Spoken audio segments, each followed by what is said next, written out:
Good morning, y'all. It's Jacob. How you doing? I'm back with a daily shortcut. Just coming to have my tea, shuffle my Sabelas because I'm getting ready to read those for y'all. And just wanted to share my daily mentoring session and what I took from it.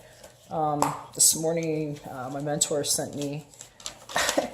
I always say it's timely. It's timely. They're very timely, these messages. It just kind of, sometimes life reminds you how synchronic events are in your own world, and it's good. It can be validating. And so for me, this one absolutely was.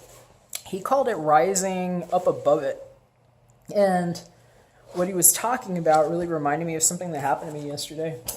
Do you ever just wake up and sometimes you feel great and something happens and it can just set off a domino effect in your day? And, other days it's like one little thing can just be out of place and it's kind of like life kicking the shit out of you for a minute because it can just send you off in a whole other direction, right? And so, there comes time to just figure out different ways you can kind of reverse situations in the ways that you can. I mean, in some cases, you just got to deal with the situation and there might not be anything you can do. You might be, well, if you work for somebody else, God bless you. I have been delivered from that myself. Thank God. I'm psychologically unemployable. But I do remember what it's like being in an office and having a bad day. And I've had that happen before. And sometimes it's just, a situation where you can't really do anything.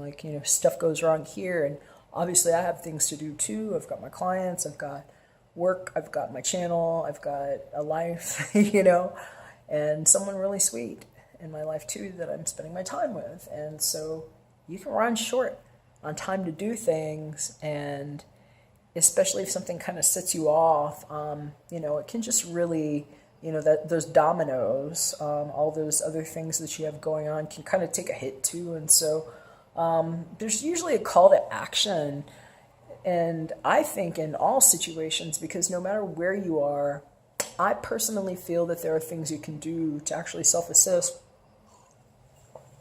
when something happens. And like yesterday, I'll just be honest with you, I woke up feeling great. I had a wonderful morning.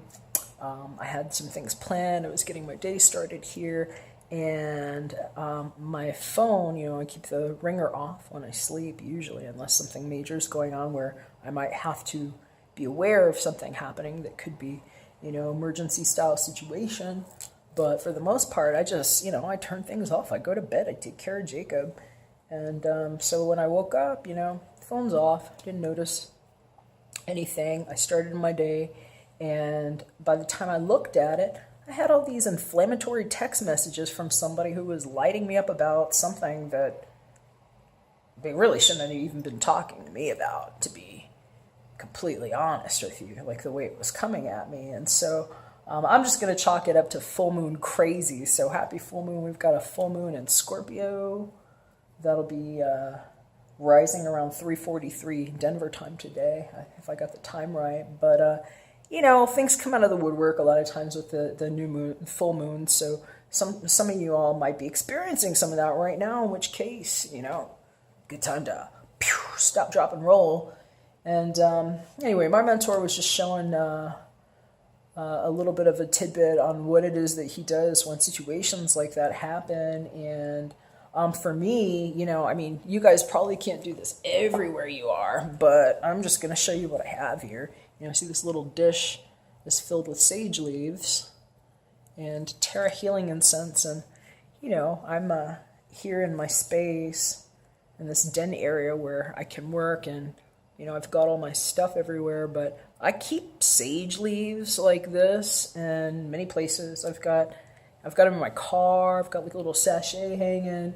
I usually have some on my person somewhere. And definitely in my living space and my workspace. And I will just say, especially if you're like an intuitive, empathic person, a little bit of white sage might be a good thing to buy.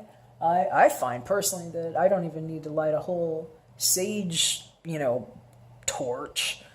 I see people do that sometimes to smudge, and quite honestly, unless I'm doing an exorcism in your house and you have like demons and creepy crawlies, that might be way too much. It's very powerful stuff. I peel them apart, and sometimes you can just like light one, and there's a reason why they've used these things historically in all kinds of tribal traditions, religious and spiritual groups. It actually clears energy. And so for me, this is always like a good go-to, and I always recommend just anything that's going to help lighten energies. And so my mentor was sharing with what he likes to do is actually like go for a walk and go look for the high ground, and it made a lot of sense. And so you might have something that works like that for you, but I will just tell you, I was very happy with what happened yesterday, because it happened early enough in the morning to where if I had allowed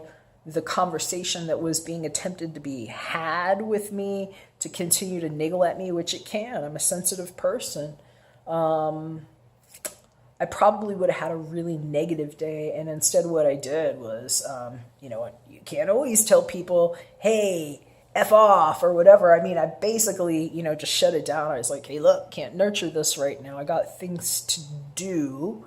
I lit my sage. I got on my high ground, and I did the thing that actually pulls me into a better space within myself. And I ended up having an amazing day that was very productive. And it's just because of how I allowed myself to move from what was trying to attach to me. And so it's a relevant message, especially when people can be affected in their mental and psychic spaces so much. And with the cosmic conditions right now, with the full moon and the full moon energy that's then put upon like the next couple of weeks or so, because those effects go out, it's just good to be aware of what comes in, especially if you're a sensitive person. And if you didn't see yesterday's episode about the somatic body, you might want to check out yesterday's, because it's explaining about how your body, the external body, interprets all of the data around you into your gut and gives you a feeling. And so, really we're just kind of like connecting some pieces here in this series about things that you can do to understand how your body and your brain and your spirit connection works, so that you can kind of hack your way through situations a little more effectively. And that one might be really helpful for some of you all if you're trying to understand why your sensitivities are also heightened when these full moons happen. So just keep it in mind. If you have any surprise brushes or visits, you know what?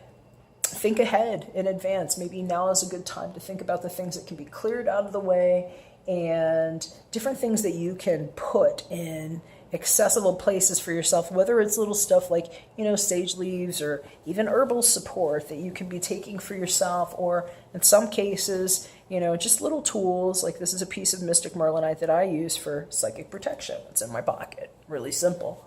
But, just having some things that are available that you can do in a moment, especially if you have situations that are triggering in some kind of way. And just a little mental note on that, since today is one of those days that first responders, police officers, and psychic intuitives will all agree the stuff comes out of the woodwork, and it can be a surprise. So anyway, I hope that was helpful. Have a great day. Wish you a beautiful one. I'm going to start working on the Down and Dirty Daily, and enjoy that moon tonight.